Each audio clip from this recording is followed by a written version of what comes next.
umupfumu nyine umupfumu role aza gukora hano ni ukuvuga ngo aza gupfumura n'ububasha ubundi buyoboye isi, ni nkuko tuvuga tuti ibigaragara biyoboye n'ibitagaragara iki. Ukajya gushaka umupfumu ukamubwira uti munsarize, donc munterereze ibintu asare, ukajya kumusarisha.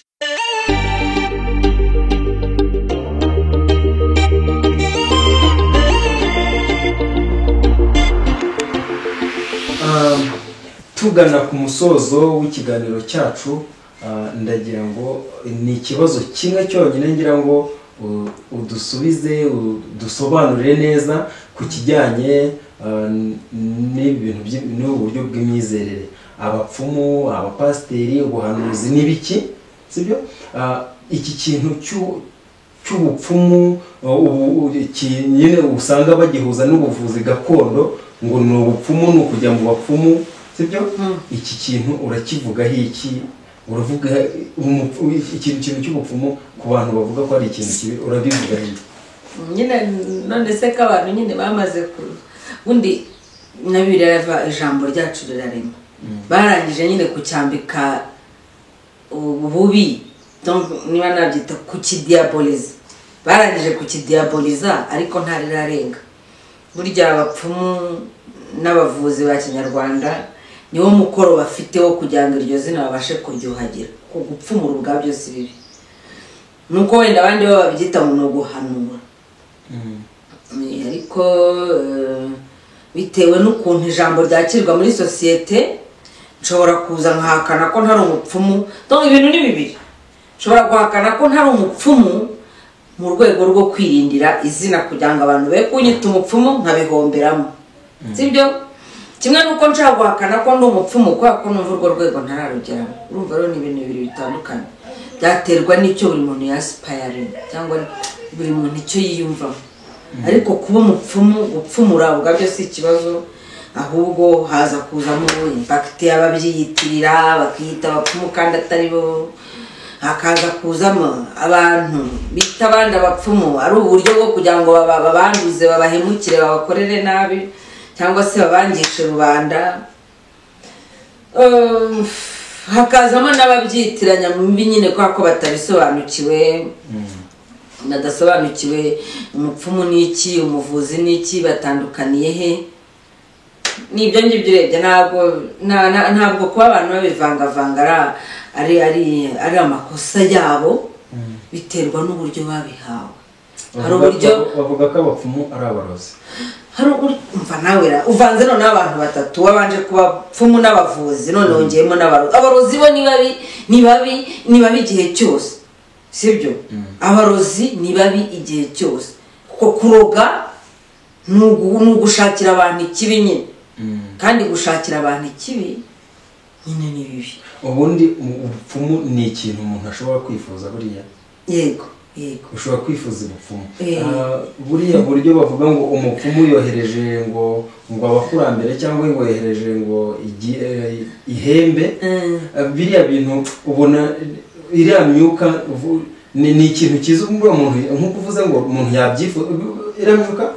Ikintu bivuga ku bijyanye n'ubwo buryo umupfumu nyine umupfumu role aza gukora hano ni ukuvuga ngo aza gupfumura ahantu abandi batabasha gupfumura, akareba ibyihishe inyuma y'uburwayi runaka.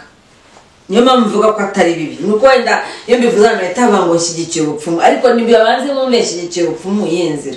Ntabwo nshyigikiye ubupfumu mu nzira z'uko wowe tuvuge niba uri umusore ukaba ufite umukobwa mukundana, ukaba hari ibyo wamukurikiyeho nyuma ukaba utakibimubonaho, wowe uzahita ujya gushaka wa mupfumu, sibyo? Agakoresha bwa bubasha, kuko n'ububasha ubundi buyoboye isi, ni nkuko tuvuga tuti ibigaragara biyoboye n'ibitagaragara. Noneho bwa bupfumu biterwa n'icyo bwakoreshejwe. Hari abashobora kubukoresha neza, hari n'abashobora kubukoresha nabi. Mundi mu Gifaransa niho bisobanutse neza, bavuga magie noire na magie blanche.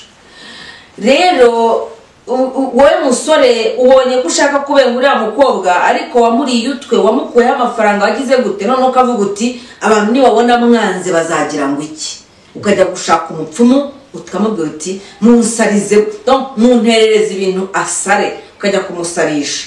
ibyo byose birakorwa wagerayo bamushika kuko nugushika nibyo bita invocation nibyo bita envoûtement wamwoherereza ya myuka we agahita avuga ati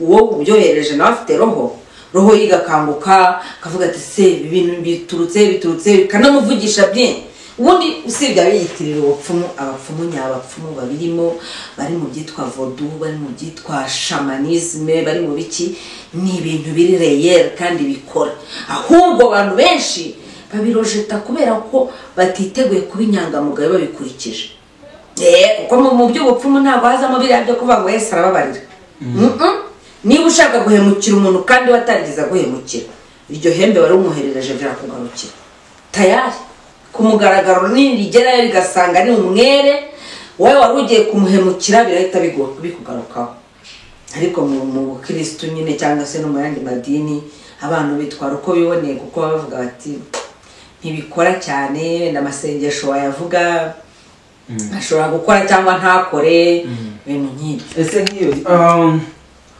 mu by'ukuri nari ndimo ndakubaza iki kibazo ngo hari igihe wambwiye ko biriya ngo umupfumu ntahuriye n'umurozi abo bantu ni abantu umuvuzi umupfumu n'umurozi ni abantu ngo batandukanye kandi bavuga ko umuntu ngo iyo yagiye mu bapfumu ari uko nyine byo guterereza umuntu ayo magini cyangwa se ayo mahembe bavuga ngo yagiye kumurogesha ese iryo jambo ryo kurogesha cyangwa babivuga nabi ibyo ntabwo ari byo byaba ariko kuroga nyine niko kuroga umva ariko baba bagiye ku mupfumu baba bagiye ku murozi ntabwo baba bagiye ku mupfumu nakubwiye ko abapfumu ashobora kubonekamo umwiza n'umubi n'ubwo aba ari umupfumu uri ko umurozi ubwo umupfumu mubi ni umwe uroga umupfumu ni ukuvuga ngo nuvuga umupfumu hari umupfumu mwiza utanga n'umuti ku buryo ari nawe ushobora gufasha kuvura babandi barozwe uwo niyo twita umuvuzi cyangwa se umuganga sibyo hakaba n'umupfumu mubi ari we murozi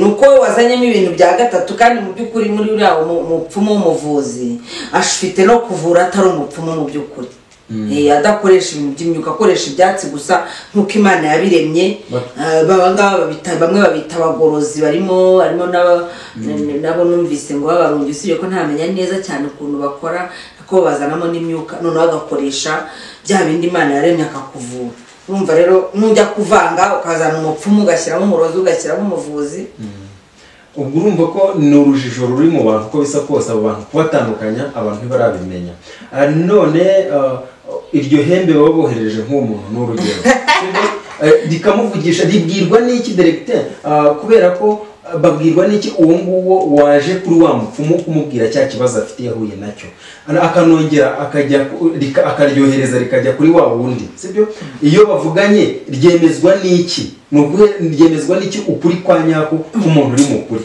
witwa nde wowe nitwa Gadson ntabwo iryo ngiryo ari izina twe tureba izina ry'ikinyarwanda mujye mureka kuzana ubwenge bwana witwa nitwa Byiringiro Gadson Byiringiro rero wowe Byiringiro sibyo wowe uri Byiringiro wakundanye na Mukamana cyangwa na Nyiramana ntabwo uri Byiringiro wundi uwo ari we wese niyo bahushitse uwo mwuka nyine haza umwuka wawe none se ihembe rigomba kumenya umwuka se haba harimo byinshi bituma biza nyine bafite uburyo hazamo ibintu byo gutongera ibyo bintu nibirebere byazana ikindi kiganiro kirekire hano ahubwo reka nkwereke wenda nk'ukuntu abantu bashobora kuvuga ati mugwiza uriya ni umupfumu nanjye nkavuga ati oya nta wundi umupfumu ariko wemera abapfumu ahubwo se kubemera kwanjye no kutabemera ntacyo bibagabanyirizaho nta n'icyo bibongerezaho ahubwo njyewe simpakana nk'umuntu udashaka kuba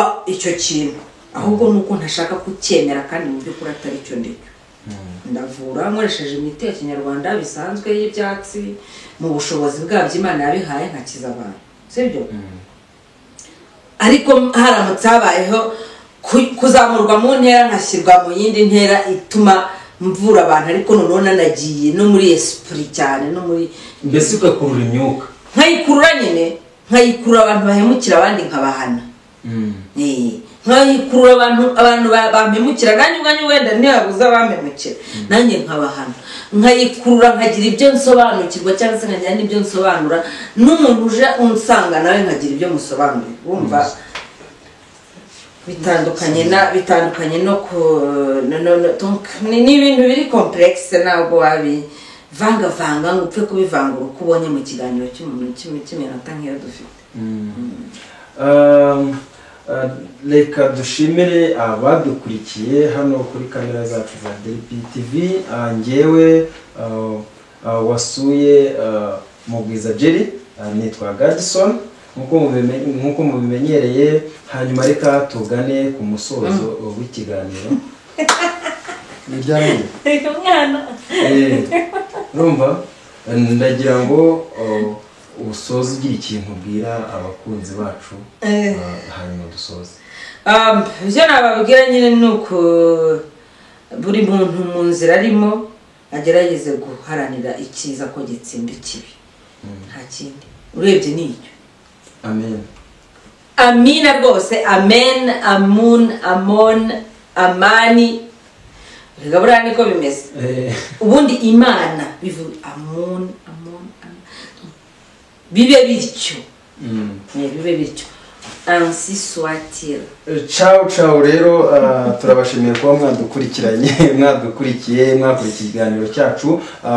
Akarusho mukande subscribe kugira ngo ibiganiro byacu bitazajya bigucika. Wibuke no gukanda kandi kukazogera, ukande na like. Naho ufite igitekerezo uracyandika muri comment icyo wabaza Mugwiza Jerry, wakimubaza ese cyo wifuza tuzagaruka tukamubaza ubutaha, urabyandika muri comment hanyuma azabisubize mu kiganiro cyacu icy'ubutaha. Ciao. Wow. Reka dushimire abadukurikiye hano kuri kamera zacu za DLP TV.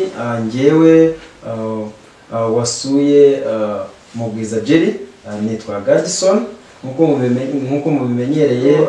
Turabashimiye kuba mwadukurikiye ikiganiro cyacu. Akarusho mukande subscribe kugira ngo ibiganiro byacu bitazajya bigucika. Wibuke no gukanda kandi kukazogera, ukande na like. Naho ufite igitekerezo uracyandika muri comment icyo wabaza Mugwiza Jerry, wakimubaza ese cyo wifuza tuzagaruka tukamubaza ubutaha, urabyandika muri comment hanyuma azabisubize mu kiganiro cyacu icy'ubutaha. Ciao. Wow.